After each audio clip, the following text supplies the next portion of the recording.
مدینہ کی خاموش رات، رمضان کی نورانی ساعتیں، آسمان پر چاند کی نرم روشنی، اور اسی لمحے تاریخ ایک ایسا باب لکھنے والی تھی جس کی باز گشت قیامت تک سنائی دے گی۔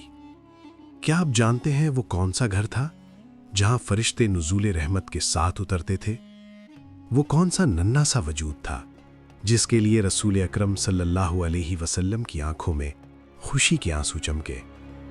اور کیوں 15 رمضان المبارک اسلامی تاریخ کا ایک عظیم ترین دن بن گیا؟ یہ کہانی ہے اس نور کی جو بیت علی و فاطمہ میں چمکا۔ یہ داستان ہے حضرت امام حسن علیہ السلام کی ولادت کی۔ 15 رمضان المبارک سن 3 ہجری، مدینہ منورہ۔ یہ وہ وقت تھا جب اسلام ابھی اپنے ابتدائی مراحل میں تھا۔ بدر کی جنگ گزر چکی تھی، مسلمانوں کے دلوں میں ایمان کی حرارت موجود تھی، مگر آزمائشیں ابھی باقی تھیں۔ اسی دور میں ایک ایسا واقعہ پیش آیا جس نے اہل بیت رسول صلی اللہ علیہ وسلم کے گھر کو خوشیوں سے بھر دیا۔ حضرت علی رضی اللہ عنہ اور حضرت فاطمہ رضی اللہ عنہ کے گھر ایک بیٹے کی پیدائش ہوئی۔ یہ بچہ صرف ایک خاندان کی خوشی نہیں تھا، یہ رسول اللہ صلی اللہ علیہ وسلم کے دل کا ٹکڑا تھا۔ اس کا نام رکھا گیا حسن، اور رسول اللہ صلی اللہ علیہ وسلم نے فرمایا، اللہم انی احبہ فاحبہ، اے اللہ میں اس سے محبت کرتا ہوں، تو بھی اس سے محبت فرما۔ صحیح بخاری۔ یہ صرف ایک دعا نہیں تھی، یہ اعلان تھا کہ یہ بچہ امت کے لیے خاص ہے۔ نورانی گھرانہ۔ مدینہ کی گلیاں سادہ تھیں، کچے گھر، سادہ زندگی، لیکن ایک گھر ایسا تھا جس کی عظمت آسمانوں تک جاتی تھی۔ یہ گھر تھا حضرت علی اور حضرت فاطمہ کا۔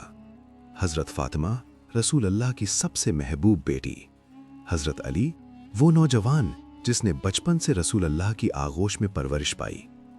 اسی گھر میں رمضان کے مقدس مہینے میں ایک نور نے جنم لیا۔ روایات کے مطابق رسول اللہ کو جب بیٹے کی ولادت کی خبر دی گئی تو آپ فوراً تشریف لائے۔ آپ نے بچے کو اپنی آغوش میں لیا، اس کے کان میں اذان دی۔ یہ پہلا پیغام تھا جو امام حسن کے کانوں میں گیا، اللہ اکبر۔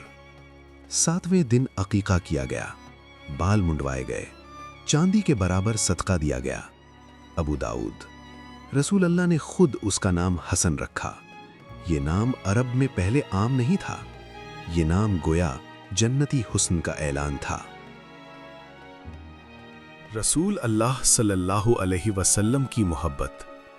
مدینہ کی مسجد، صحابہ کرام حلقہ بنائے بیٹھے ہیں، رسول اللہ صلی اللہ علیہ وسلم خطبہ دے رہے ہیں۔ اچانک 2 ننھے بچے دوڑتے ہوئے آتے ہیں، ان کے کپڑے تھوڑے لمبے ہیں، وہ ٹھوکر کھاتے ہیں۔ رسول اللہ صلی اللہ علیہ وسلم منبر سے نیچے اتر آتے ہیں، ان دونوں کو اٹھاتے ہیں، سینے سے لگاتے ہیں۔ یہ حسن اور حسین تھے۔ پھر آپ صلی اللہ علیہ وسلم نے فرمایا، انما اموالکم و اولادکم فتنۃ، تمہارے مال اور تمہاری اولاد آزمائش ہیں۔ سنن ترمذی۔ یہ محبت کمزوری نہیں تھی، یہ رحمت تھی۔ رسول اللہ صلی اللہ علیہ وسلم فرمایا کرتے تھے، الحسن والحسین سیدہ شبابی اہل الجنہ، حسن اور حسین جنتی نوجوانوں کے سردار ہیں۔ سنن ترمذی۔ یہ مقام کسی عام انسان کو نہیں ملا۔ ایک اور روایت میں آتا ہے کہ رسول اللہ صلی اللہ علیہ وسلم امام حسن کو اپنے کندھوں پر بٹھاتے اور فرماتے، اللہم انی احبہ فاحبہ۔ صحیح بخاری۔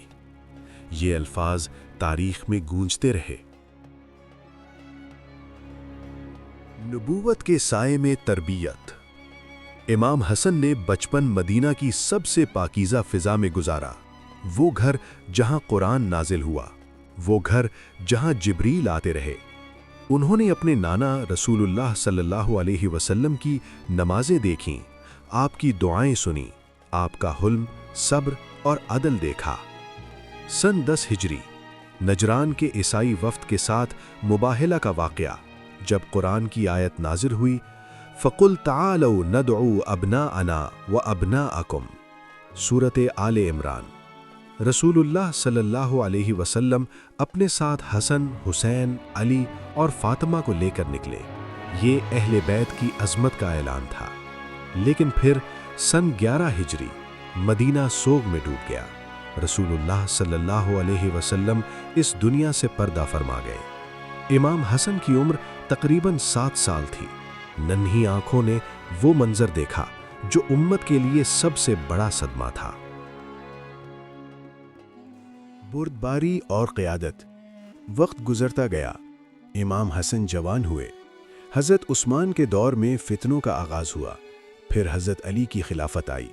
جنگ جمل، جنگ صفین، یہ وہ دور تھا جب امت میں اختلافات پیدا ہوئے۔ حضرت علی کی شہادت کے بعد سن 40 ہجری میں اہل عراق نے امام حسن کے ہاتھ پر بیعت کی۔ وہ خلیفہ بنے، لیکن سامنے ایک بڑی آزمائش تھی۔ مسلمان آپس میں جنگ کے دہانے پر تھے۔ کیا اقتدار کو بچایا جائے یا امت کے خون کو؟ امام حسن نے ایک ایسا فیصلہ کیا جس نے تاریخ بدل دی۔ انہوں نے سن 41 ہجری میں حضرت معاویہ کے ساتھ صلح کر لی۔ تاریخ طبری۔ رسول اللہ صلی اللہ علیہ وسلم نے برسوں پہلے فرمایا تھا، ان ابنی ھذا سید ولعل اللہ ان یصلح بہ بین فئتین عظیمتین من المسلمین۔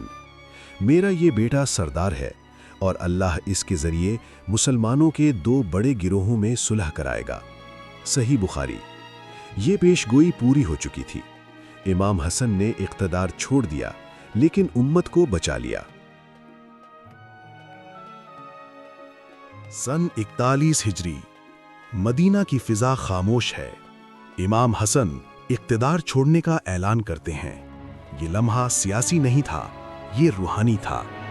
ایک نوجوان خلیفہ جس کے پاس لشکر بھی ہے، حمایت بھی، لیکن وہ تخت سے زیادہ امت کی وحدت کو اہم سمجھتا ہے۔ یہی حقیقی قیادت ہے۔ یہی وہ لمحہ تھا جس نے انہیں تاریخ میں سید بنا دیا۔ انہوں نے خون ریزی روکی، امت کو خانہ جنگی سے بچایا۔ یہ قربانی کسی جنگ سے کم نہ تھی۔ 15 رمضان ہمیں صرف ایک ولادت یاد نہیں دلاتا، یہ ہمیں کردار یاد دلاتا ہے۔ امام حسن کی زندگی ہمیں سکھاتی ہے، طاقت ہونا اہم نہیں، طاقت کو چھوڑ دینا بڑا کام ہے، اگر اس سے امت کا فائدہ ہو۔ محبت، حلم، صبر، اتحاد، یہی ان کی پہچان تھی۔ آج ہماری دنیا اختلافات سے بھری ہے۔ ہمیں امام حسن کی سیرت سے سیکھنا ہوگا۔ اختلاف ہو سکتا ہے لیکن نفرت نہیں۔ اقتدار مل سکتا ہے لیکن اتحاد زیادہ قیمتی ہے۔ 15 رمضان کا یہ دن ہمیں یاد دلاتا ہے کہ حقیقی عظمت قربانی میں ہے، حقیقی سرداری صلح میں ہے۔